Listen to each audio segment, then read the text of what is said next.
തൃശൂർ സ്വദേശികളായ കെ.ഡി. പ്രതാപനും ഭാര്യ ശ്രീന പ്രതാപനും നടത്തിയിരുന്ന ഹൈറിച്ച് ഓൺലൈൻ ഷോപ്പിന്റെ പിന്നിൽ നടന്ന വൻ സാമ്പത്തിക തട്ടിപ്പ് കേസ് സംസ്ഥാന സർക്കാർ സിബിഐക്ക് കൈമാറിയിരിക്കുകയാണ്. ഹൈറിച്ച് തട്ടിപ്പുമായി ബന്ധപ്പെട്ട് ചേർപ്പ് പോലീസ് അന്വേഷിക്കുന്ന കേസാണ് സർക്കാർ സിബിഐക്ക് വിട്ടത്. അതീവ രഹസ്യമായിട്ടാണ് ഇത് സംബന്ധിച്ച നടപടികൾ നടന്നത്. ഹൈറിച്ച് കേസ് സിബിഐക്ക് വിട്ടിട്ടുള്ള വിജ്ഞാപനം കഴിഞ്ഞ മാസം തന്നെ സർക്കാർ പുറത്തുവിട്ടിരുന്നു. ഇതിനു പിന്നാലെ ഏപ്രിൽ 5-ന് കേസുമായി ബന്ധപ്പെട്ട പെർഫോമ റിപ്പോർട്ട് അടിയന്തരമായി കൈമാറാനും ഉത്തരവുണ്ടായി. എക്കണോമിക് ഒഫൻസ് വിംഗിലെ ഡിവൈഎസ്പി മുഖാന്തരം പെർഫോമ റിപ്പോർട്ട് അടിയന്തരമായി ഡൽഹിയിൽ എത്തിക്കണമെന്നായിരുന്നു ഉത്തരവിലെ നിർദ്ദേശം.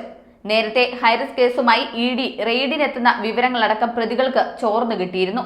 ഈ സാഹചര്യത്തിലാണ് കേസ് സിബിഐക്ക് വിടാനുള്ള നടപടിക്രമങ്ങൾ അതീവ രഹസ്യമായി കൈകാര്യം ചെയ്തിരുന്നതെന്നാണ് സൂചന.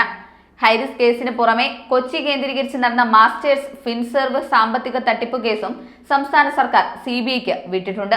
ഓൺലൈൻ ഷോപ്പിംഗിന്റെ മറവിൽ മണി ചെയിൻ മാതൃകയിലാണ് ഹൈറിച്ച് കമ്പനി സാമ്പത്തിക തട്ടിപ്പ് നടത്തിയതെന്നായിരുന്നു പോലീസിന്റെയും ഇഡിയുടെയും റിപ്പോർട്ട്.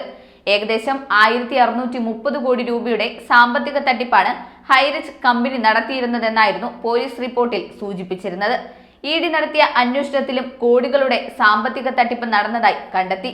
ക്രിപ്റ്റോ കറൻസിയായ HR കോയിൻ വഴി മാത്രം 1000 കോടിയിലേറെ രൂപയുടെ ഇടപാട് നടത്തിയെന്നാണ് കണ്ടെത്തൽ. ക്രിപ്റ്റോ കറൻസി വഴി സമാഹരിച്ച പണം വിദേശത്തേക്ക് കടത്തിയതായും സംശയമുണ്ട്. കെ.ഡി. പ്രതാപന്റെയും ഭാര്യ ശ്രീന പ്രതാപന്റെയും 55 ബാങ്ക് അക്കൗണ്ടുകളിലുണ്ടായിരുന്ന 212 കോടി രൂപയുടെ നിക്ഷേപവും അന്വേഷണ സംഘം മരവിപ്പിച്ചു. പലചരക്ക് ഉൽപ്പന്നങ്ങളുടെ വിൽപ്പനയ്ക്കായി ഹൈറിച്ച് ഓൺലൈൻ പ്ലാറ്റ്ഫോമിലൂടെ മൾട്ടി ലെവൽ മാർക്കറ്റിംഗ് രീതിയിലാണ് ഇടപാടുകാരെ സൃഷ്ടിച്ചത്. ഇന്ത്യയിലാകെ 680 ഷോപ്പുകളും കേരളത്തിൽ 78 ശാഖകളും ഉണ്ടെന്നായിരുന്നു കമ്പനിയുടെ അവകാശവാദം. ഏതാണ്ട് 1.63 ലക്ഷം ഇടപാടുകാരുടെ ഐഡികൾ കമ്പനിയിൽ ഉണ്ടെന്നാണ് അന്വേഷണത്തിൽ കണ്ടെത്തിയിരിക്കുന്നത്.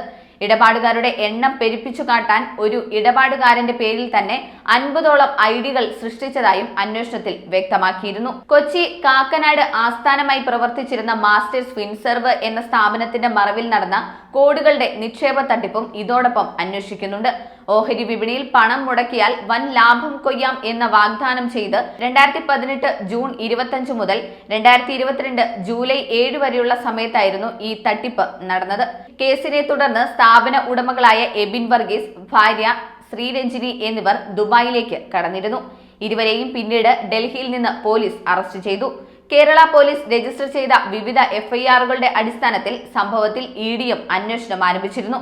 പ്രതികളുടെ 30 കോടി രൂപയുടെ സ്വത്ത് ഇഡി സംഘം കണ്ടുകെട്ടുകയും ചെയ്തു.